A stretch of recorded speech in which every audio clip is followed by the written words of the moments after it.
جمیع برادران اہل سنت، السلام علیکم ورحمۃ اللہ تعالی وبرکاتہ۔ الحمد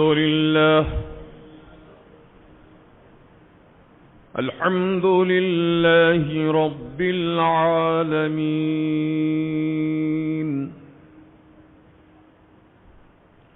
والصلاة والسلام على سيد الأنبياء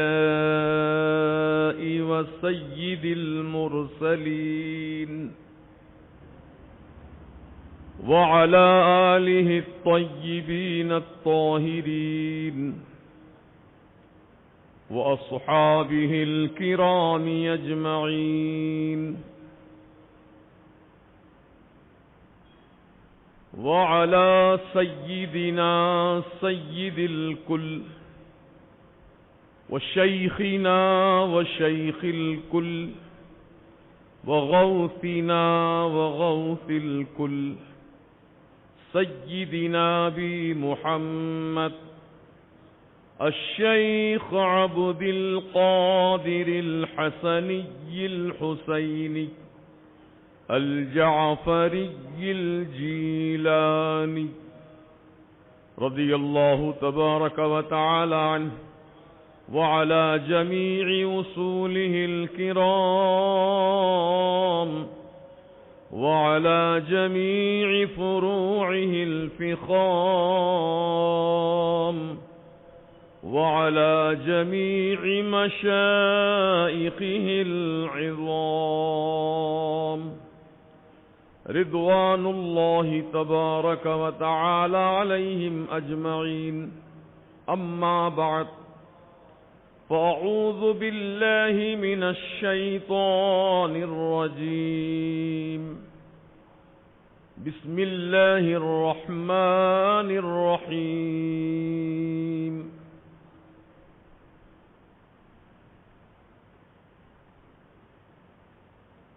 إِنَّا أَنزَلْنَاهُ فِي لَيْلَةٍ مُبَارَكَةٍ صدق الله العظيم وبلغنا رسوله النبي المتين الأمين الكريم.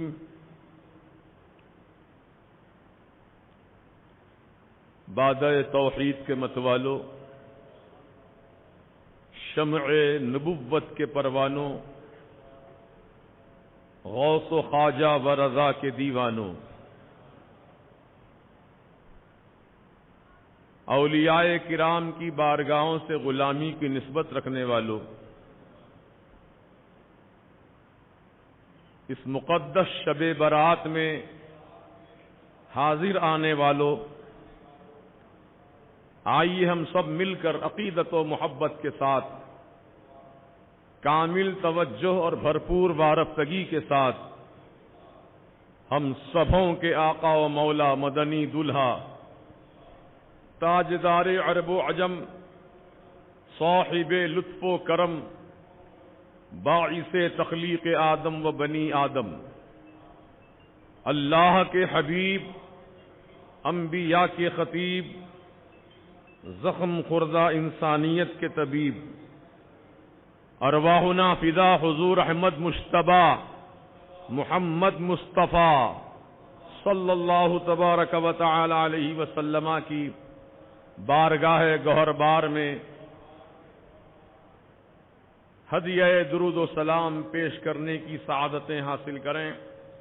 پڑھیے درود و سلام. اللہم صلی علی سیدنا و نبینا و مولانا محمد معدن الجود والکرم وآلہ وبارک وسلم صلاۃ وسلام علیک یا رسول اللہ صلی اللہ تعالی علیہ وسلم. آج کی یہ مقدس اور مبارک شب، جس کو لیلۃ البراءت بھی کہتے ہیں اور اپنی زبان میں ہم شب برات بھی کہتے ہیں، جیسا کہ اس نام سے ہی اس رات کی اہمیت و افادیت و فضیلت کا پتہ چلتا ہے. براءت لیلۃ البراءت، شب براءت، کیا معنی اس کے؟ اس کا معنی مطلب یہ ہے کہ آج کی رات چھٹکارا پانے کی رات ہے، نجات حاصل کرنے کی رات ہے، اللہ تعالی کی بارگاہ سے مغفرت طلب کرنے کی رات ہے۔ مولا تعالی آج کی شب میں اپنے بندوں کو بے شمار نعمتوں سے، فضیلتوں سے، رزق کی کشادگی سے، عمر کی برکتوں سے، حوادثات سے حفاظت اور دیگر نعمتیں اپنے بندوں کو جو مانگتے ہیں رب کی بارگاہ میں ہاتھ اٹھا کر انہیں عطا فرماتا ہے۔ تو آج کی شب کا ایک ایک لمحہ بڑا قیمتی ہے۔ اب یہ مت سمجھیے کہ ہم یہاں جلسے میں بیٹھے ہیں، ہم کو کیا ثواب مل رہا ہے، نماز پڑھیں گے تو ثواب ملے گا، نوافل پڑھیں گے تو ثواب ملے گا۔ قسم اللہ پاک کی، اس محفل میں بیٹھ کر آپ جو علماء کرام کے نورانی بیانات سن رہے ہیں، یہ نورانی بیانات کا سننا بھی آپ کے لیے باعث اجر و ثواب ہی ہے۔ یہ مت سمجھیے کہ آپ خالی بیٹھے ہیں، نہیں، جتنی دیر آپ یہاں بیٹھیں گے اللہ کے اس مقدس گھر میں، مرکز اہل سنت میں، ہر لمحہ ہر پل آپ پر رحمتوں کی بارش ہو رہی ہے، ہم سب پر ہو رہی ہے۔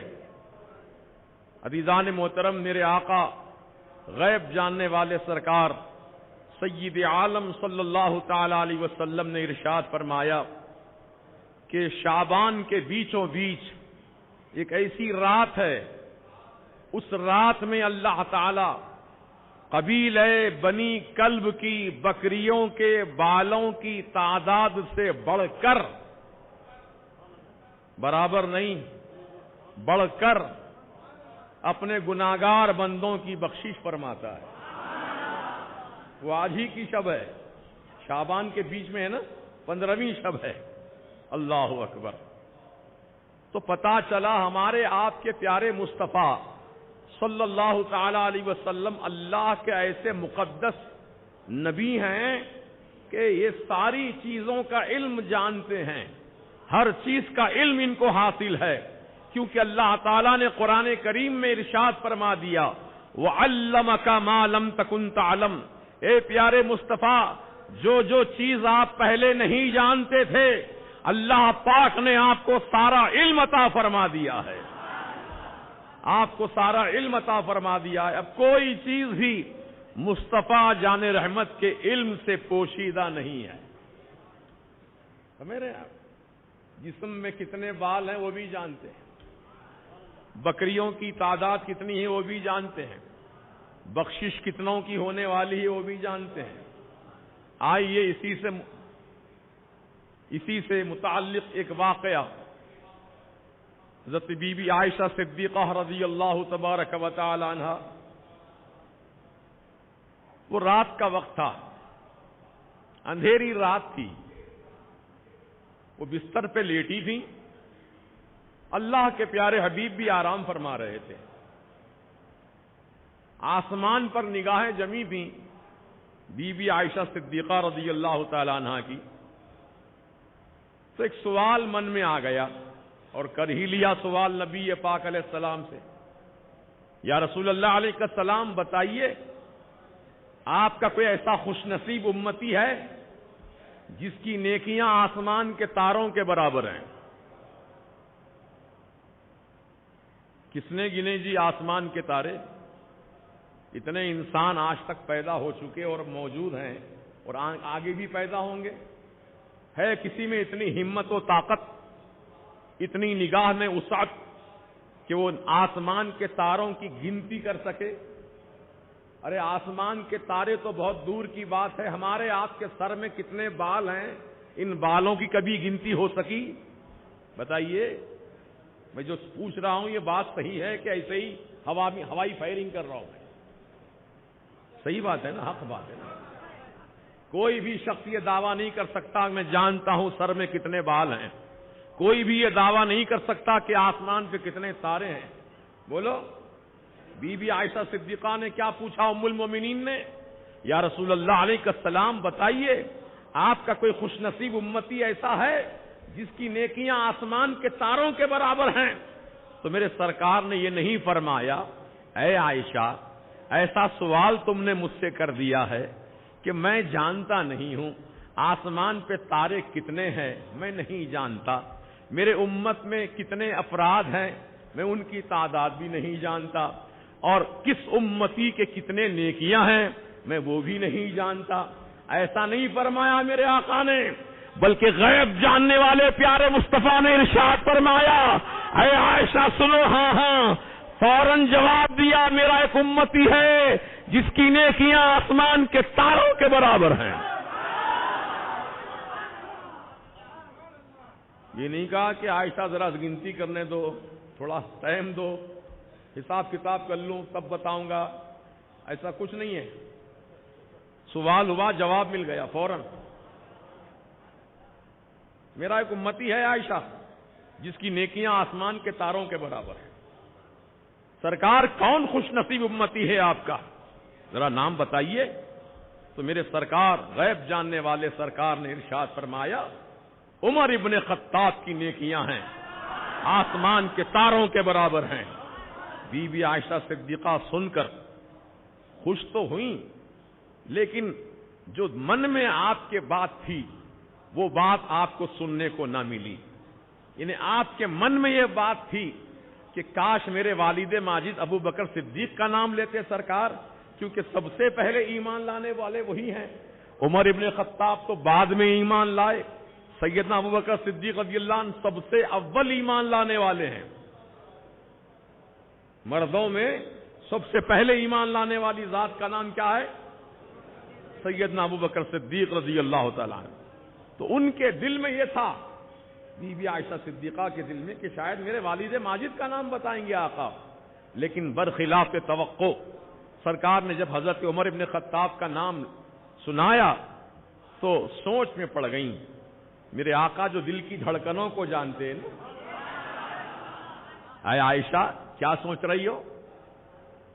یا رسول اللہ آپ نے میرے والد کا نام نہیں بتایا، عمر ابن خطاب کا نام کہا۔ اے عائشہ ابو بکر کی نیکیاں کیا پوچھتی ہو؟ ابو بکر کی نیکیوں کا کیا حال ہے، کیا پوچھتی ہو؟ ہجرت کی رات میں جو ایک نیکی اللہ تعالیٰ نے ابو بکر کو عطا فرمائی تھی، وہ ایک نیکی اتنی وزنی و بھاری نیکی ہے، عمر ابن خطاب کی ساری نیکیاں ترازو کے پلڑے میں ڈالی جائیں تو ابو بکر کی نیکی ہی بھاری رہے گی۔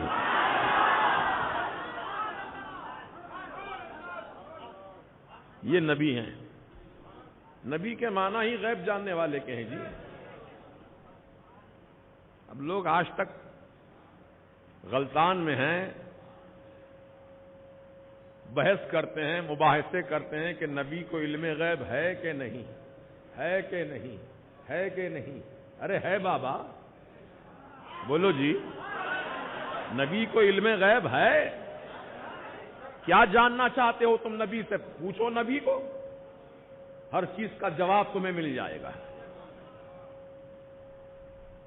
اللہ اکبر۔ تو عرض یہ کر رہا ہوں کہ قبیلہ بنی کلب عرب کا وہ قبیلہ ہے جس کے پاس سب سے زیادہ بکریاں تھیں۔ اس سے بڑی تعداد میں کسی اور کے پاس بکریاں نہیں تھیں جو اس قبیلے میں تھیں۔ تو حضور نے فرمایا کہ قبیلہ بنی کلب میں جتنی بکریاں ہیں نا، بہت بڑی تعداد میں، ان بکریوں کے بدن پہ جتنے بال ہیں، ان بالوں کی تعداد سے بڑھ کر اللہ پاک شب برات میں میرے گناہگار امت کو معاف فرما دیتا ہے۔ تو آج کی رات بخشش پانے کی رات ہے۔ بولیے، بخشش اسے ملے گی جو ماں باپ کا نافرمان نہیں ہوگا۔ جو ماں باپ کی نافرمانی کرتا ہے، علانیہ خلاف ورزی کرتا ہے، جھڑکیاں دیتا ہے، اور بعض تو ایسے بھی ناہنجار ہیں جو اپنی ماں اور باپ کو گالی بھی بکتے ہیں، کیا وہ امید رکھتے ہیں کہ آج کی رات ان کی بخشش ہو جائے گی؟ ہرگز نہیں، ہرگز نہیں۔ اگر وہ بخشش چاہتا ہے تو اس کے لیے یہ شرط ہے کہ اپنی ماں اور اپنے باپ سے پہلے معافی مانگے۔ اگر ماں باپ اس کو معاف کر دیتے ہیں تب اللہ تعالیٰ بھی آج کی رات اس کی بخشش فرما دے گا۔ معافی طلب کرو ماں باپ سے، تمہارے ہی ماں باپ ہیں، کوئی اور نہیں۔ عزت نہیں جائے گی معافی مانگنے سے۔ جتنا جلد ہو سکے اپنی ضروریات سے فارغ ہو کر جاؤ سب سے پہلے اپنی ماں اور باپ کی خدمت میں، اور ان کی بارگاہ میں بصد ادب احترام معروضہ پیش کرو۔ اے اماں، اب تک آپ کا بیٹا اگر آپ کو تکلیف دیا ہے، آپ کے دل کو تکلیف پہنچایا ہے، آپ کی نافرمانی کی ہے، تو اماں خدا را آج بخشش کی رات ہے، مجھے اماں آپ معاف کر دو گی تو میرا رب بھی مجھ کو معاف فرما دے گا۔ تو ماں باپ سے معافی مانگ لو۔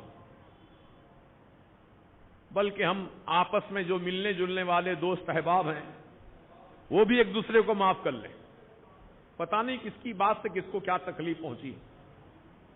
میں بھی آپ سے معافی چاہتا ہوں کیونکہ میں تقریر کرتا ہوں، ہو سکتا ہے میری بات کسی کو پسند نہ آئے، کسی کے دل کو تکلیف ہو جائے، تو ایسی تمام لوگ جن کو دلوں کو تکلیف میری بات سے پہنچی ہو ان سے بھی میں معذرت چاہتا ہوں۔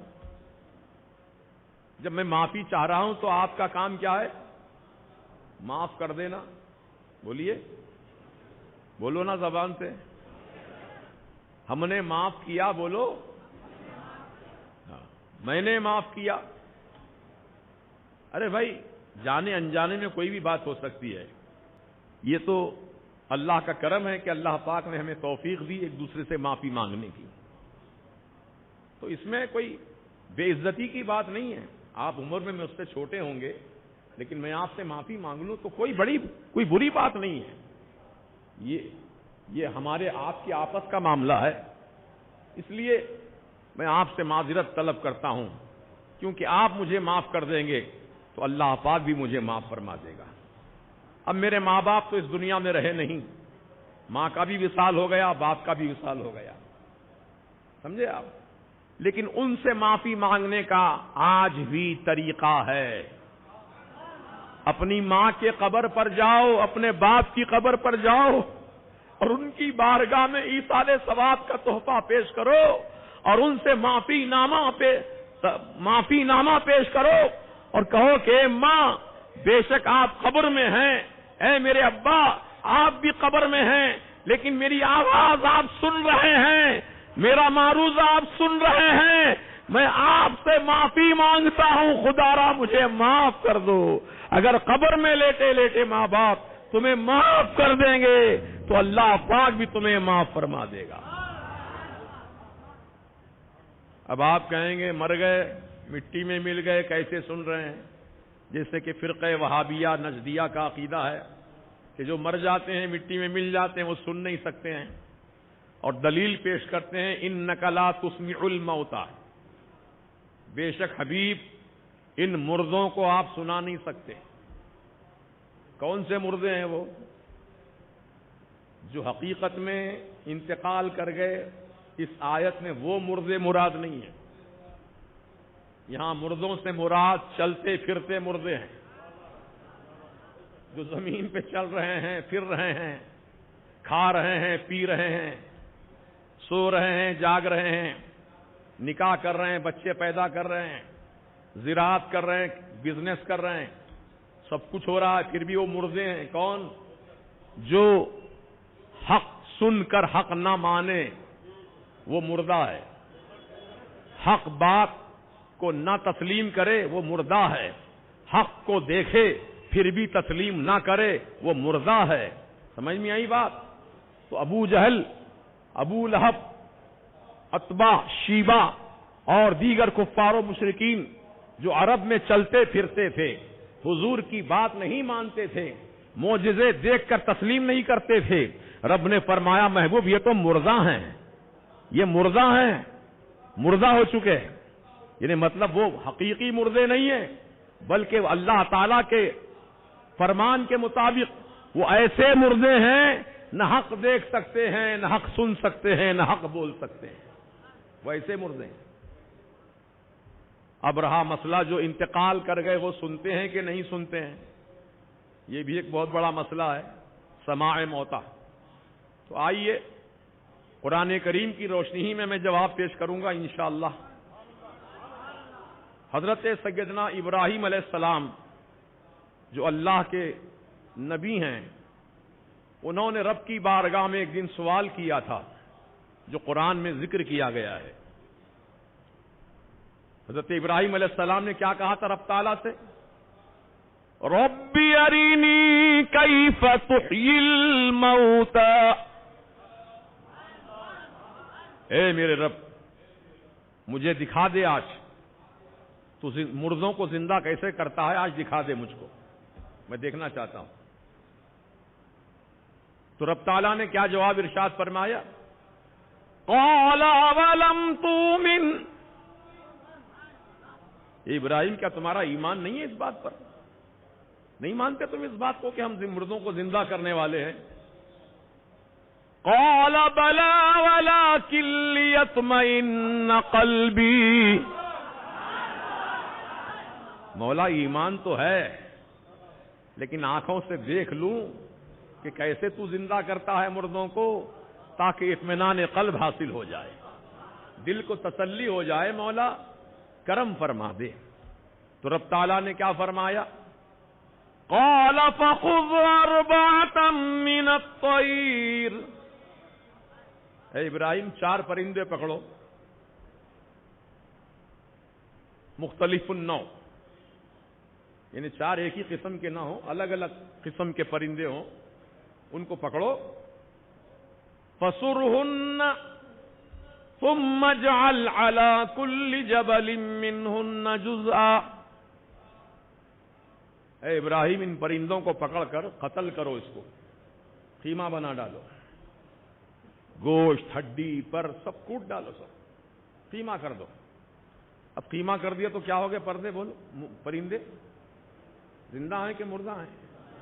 جو زور سے بولو, مردہ ہیں, قتل ہو گئے, ذبح کر دیے گئے, کوٹ دیے گئے, قیمہ بنا دیا گیا. ثم اجعل على كل جبل, اے ابراہیم پھر ان پرندوں کا گوشت تھوڑا تھوڑا پہاڑوں پہ بکھیر دو, پہاڑوں پہ بکھیرو. پھر اس کے بعد رب تعالیٰ فرماتا ہے ثم ادعوهن, پھر ان پرندوں کو جو مر چکے ان کو پکارو. کس کو پکارو؟ مرے ہوئے پرندوں کو, مرے ہوئے پرندوں کو پکارو. اب میں ایک بات پوچھتا ہوں, پرندہ اشرف ہے کہ انسان اشرف ہے؟ بولو جی. اشرف المخلوقات حضرت انسان ہے. لقد کرمنا بنی آدم کا تاج اللہ نے انسان کے سر سجایا ہے. تو دوستو اور بزرگوں, جب مرا ہوا پرندہ اللہ کے خلیل کی آواز سن رہا ہے,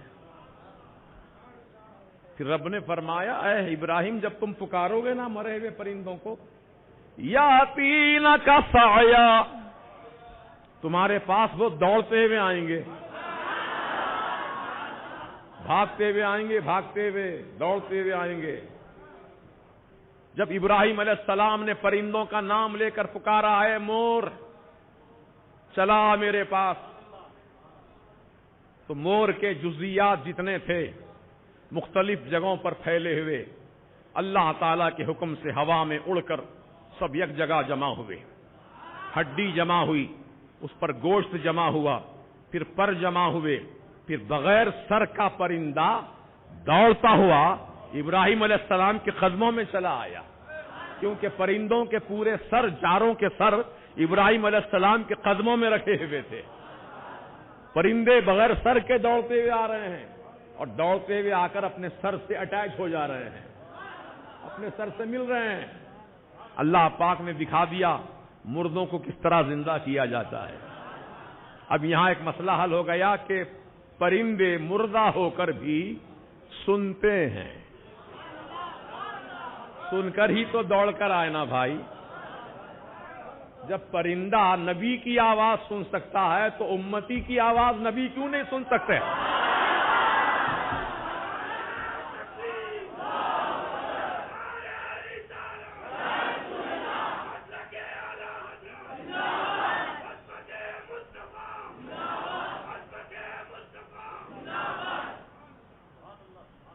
یہ ہے سننے والا معاملہ، قرآن سے ثابت ہے، کوئی مائی کا لال اس کو غلط ثابت کر کے دکھائے۔ جو دنیا سے گزر گئے وہ بے خبر نہیں ہے، باخبر ہیں۔ اگر وہ بے خبر ہوتے تو پھر قبرستان کے سامنے سے جانے والے مسلمان کو آقا نے کیوں حکم دیا قبر والوں کو سلام کر کے جاؤ؟ السلام علیکم یا اہل القبور۔ اب چونکہ حیدرآباد کا قبرستان مکسنگ والا ہے،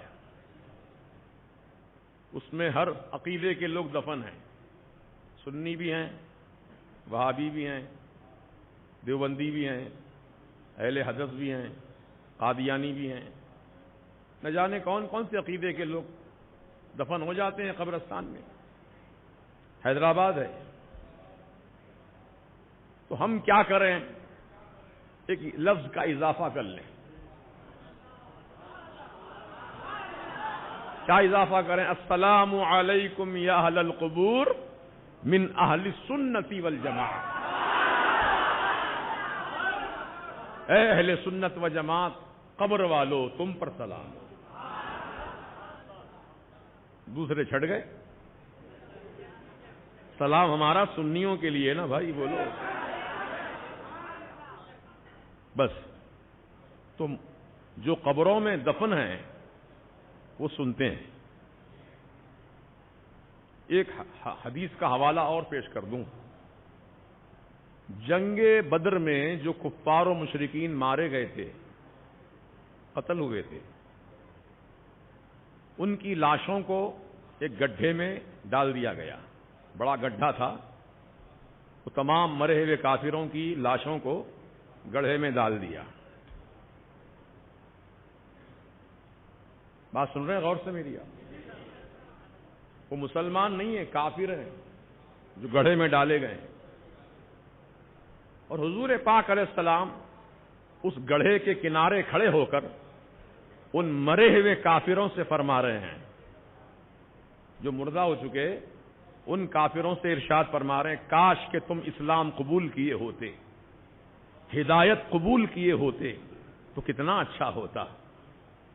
اس طرح سے میرے آقا خطاب فرما رہے تھے۔ حضرت سیدنا عمر ابن خطاب رضی اللہ تعالیٰ عنہ جو حضور کے پیچھے کھڑے تھے، انہوں نے آقا علیہ السلام کی بارگاہ میں عرض کیا، یا رسول اللہ علیہ السلام، یہ تو کافر مرے ہوئے ہیں، مردہ ہو چکے ہیں، مقتول ہو چکے ہیں، سرکار کیا آپ کا یہ خطاب سن رہے ہیں؟ تو میرے آقا نے جواب دیا، ہاں اے عمر، یہ تم سے زیادہ سن رہے ہیں۔ جب مرا ہوا کافر سن سکتا ہے تو ایک مومن کیوں نہیں سن سکتا؟ بتلاؤں تمہیں کیسے کیا کیا نظر آتا ہے جس کی نظر جیسی ویسا نظر آتا ہے۔ الحمدللہ ثم الحمدللہ، اہل سنت و جماعت کی عقائد کی ٹھوس بنیادیں ہیں۔ ہوائی قلعے نہیں ہیں ہمارے پاس، ٹھوس بنیادوں پر ہمارا عقیدہ ہے الحمدللہ۔ اور ہمارے اعلی حضرت نے الحمدللہ اتنا بڑا کرم اور احسان فرمایا کہ جو چیزوں سے ہم واقف نہیں تھے، جو علمی باتیں جو ہم سے پوشیدہ تھیں، زمانے سے پوشیدہ تھیں، میرے اعلی حضرت نے ان تمام علوم کو کتابوں کے ذریعے ظاہر فرما دیا۔ آج گویا اہل سنت و جماعت یتیم نہیں ہے، اہل سنت و جماعت بے سہارا نہیں ہے۔ میرے اعلیٰ حضرت نے 1500 سے زائد کتابیں ہم کو عطا فرمائی ہیں. ہر ایک کتاب کا عنوان جدا جدا ہے. کیا چاہیے آپ کو؟ اعلیٰ حضرت نے سب کچھ عطا فرما دیا ہے. اب غور کرو، جب